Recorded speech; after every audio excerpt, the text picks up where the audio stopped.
ನಮಸ್ತೆ ಸರ್. ಕೂತ್ಕೊಳ್ಳೇಮ್ಮ. ಏನ್ ಸಮಾಚಾರ? ಯಾರಿಗೆ ಡೈವರ್ಸ್ ಕೊಡ್ಸ್ಬೇಕಿತ್ತು? ಸರ್, ನಿಮ್ ಫ್ರೆಂಡ್ ಕಮಲಾ ಅಂತ ಒಬ್ಳಿದಾಳೆ.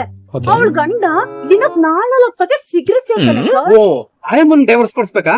ಅಲ್ಲ ಸರ್, ನನ್ನ ಫ್ರೆಂಡ್ ವಿಮಲಾ ಅಂತ ಒಬ್ಳಿದಾಳೆ. ಅವಳ ಗಂಡ ದಿನ ಹುಡುಗೋ ಬಂದು ಜಗಳ ಮಾಡ್ತಾನೆ ಸರ್ ಅವಳ ಹತ್ರ. ಓ, ಅವ್ರಿಗೆ ಡೈವರ್ಸ್ ಕೊಡ್ಸ್ಬೇಕಾ? ಅಲ್ಲ ಸರ್, ನನ್ ಫ್ರೆಂಡ್ ಸರಳ ಅಂತ ಒಬ್ಳಿದಾಳೆ. ಅವಳು ಬಂದವ್ಗೆ 4 ಜನ ಒಡಿಯನ್ಸ್.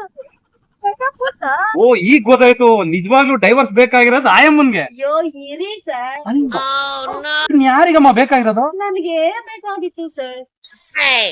ಯಾಕಮ್ಮ? ಇಷ್ಟೊಂದೆಲ್ಲ ಕ್ವಾಲಿಟೀಸ್ ಇದೆ ಅಂತ ಲೇಡೀಸ್ ಕ್ಲಬ್ ಅಲ್ಲಿ ನನ್ ಫ್ರೆಂಡ್ಸ್ ಎಲ್ಲ ಕುಚ್ಕೋತಾ ಇರ್ತಾರೆ ಸರ್. ನನ್ ಗಂಡನ್ಗೆ ಈ ಯಾವ ಕ್ವಾಲಿಟೀಸು ಇಲ್ಲ ಸರ್. फोन बजा पैसे वाला सीन नहीं है रॉन्ग नंबर फोन बजा एक्स वाला सीन है फिर रॉन्ग नंबर शॉर्ट हुआ